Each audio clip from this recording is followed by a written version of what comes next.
ിക്കേണ്ടത് ആർക്കും അറിയില്ല. കാരണം സാധാരണക്കാരുടെ ഇടയിൽ അവർ കൂട്ടം കൂടിയിരിക്കുമ്പോഴത്തേക്ക് അവരുടെ സബ്ജക്റ്റ് ഓഫ് ഇൻട്രസ്റ്റ് അല്ലെങ്കിൽ അവരുടെ ഇടയിലുള്ള വിഷയം എന്തായിരിക്കും? ടിപ്പിക്കൽ നമ്മൾ ഈ പറയുന്ന പോലെ കൊതി, നുണ, കുശുമ്പ്, പരദൂഷണം, അതുപോലുള്ള കാര്യങ്ങൾ, മറ്റൊരാളുടെ വസ്ത്രം എന്തൊക്കെയാണ്, അല്ലെങ്കിൽ മറ്റൊരാളുടെ വീട്ടുകാര്യങ്ങൾ, ഇത്രയൊക്കെ ഉള്ളൂ. പ്രയോജനപ്രദമായിട്ടുള്ള ഏതെങ്കിലും കാര്യം നമ്മുടെ സമൂഹം ചർച്ച ചെയ്യുമോ എന്ന് ചോദിച്ചാൽ ഇല്ല. പുരുഷന്മാരെ സംബന്ധിച്ചിടത്തോളം എങ്ങനെ ബിവറേജിൽ നിന്നും കുപ്പിയെടുക്കാം, എങ്ങനെ കുറഞ്ഞ സമയം കൊണ്ട് കൂടുതൽ മദ്യം കഴിക്കാം, എങ്ങനെ ഓഫാകാം. വൈകുന്നേരങ്ങളിൽ ഏത് വീട്ടിൽ ചെന്നിട്ടുണ്ടെങ്കിലും ഒരുവിധം ബോധമുള്ളവർക്ക് മനം പുരട്ടൽ ഉളവാക്കുന്ന, ഛർദ്ദിക്കാൻ തോന്നുന്ന രീതിയിലുള്ള കുറേ പരമ്പരകളാണ് ടി വിയിൽ കാണിക്കുന്നത്. ഇതൊക്കെ കണ്ടും കേട്ടുമൊക്കെ വളരുന്ന ഒരു സമൂഹത്തിൽ എത്രത്തോളം ശാസ്ത്ര അവബോധമുണ്ടാകും എന്ന് നമ്മൾ ചിന്തിക്കുക. അതുപോലെ വൻകുടലിനകത്ത് അർബുദം വരുമ്പോഴത്തേക്ക് പോകുന്ന മലത്തിൻ്റെ ആകൃതിയിൽ മാറ്റം വരും.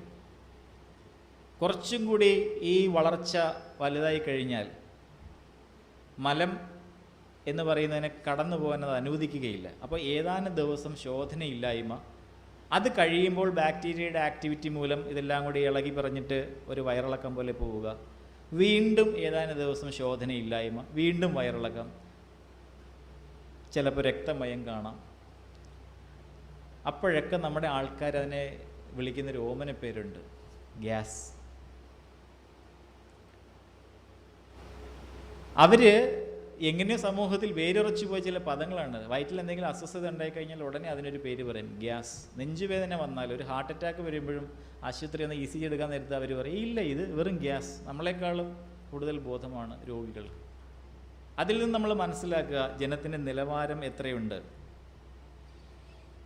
അതുപോലെ നമ്മുടെ ദേഹത്ത് കാണുന്ന കാക്കപ്പുള്ളികൾ അത് വലുതാവുകയോ അതിൻ്റെ അരികുകൾ ക്രമരഹിതമാവുകയോ ഒക്കെ ചെയ്തിട്ടുണ്ടെങ്കിൽ മെലനോമ എന്ന് പറയുന്ന, മാലിഗ്നൻ്റ് മെലനോമ എന്ന് പറയുന്ന തൊലിപ്പുറത്ത് വരുന്ന ട്യൂമർ കുറച്ച് കഴിയുമ്പോൾ അത് പൊറ്റ പോലെയാവും, അതിൽ നിന്ന് രക്തസ്രാവം ഉണ്ടാവും. ഈ സമയത്തൊക്കെ ആൾക്കാർ വെച്ചുകൊണ്ടിരിക്കും. ഏറ്റവും എളുപ്പത്തിൽ വേറൊരു സംഗതിയാണ് തൈറോയ്ഡ് ഗ്രന്ഥി. അത് നമ്മൾക്ക് തൈറോയ്ഡ് ഗ്രന്ഥിക്ക് ഒരു വീക്കമുണ്ടെങ്കിൽ നമ്മൾ തുപ്പൽ വിഴുങ്ങുമ്പോൾ തൈറോയ്ഡ് ഗ്രന്ഥി മുമ്പോട്ടും താഴ്പോട്ടും സഞ്ചരിക്കും. അപ്പോൾ അവിടെ ഒരു വീക്കമോ എന്തെങ്കിലും വന്നു കഴിഞ്ഞാൽ ഇതൊരു പ്രശ്നം ഉള്ളതാണോ അല്ലയോ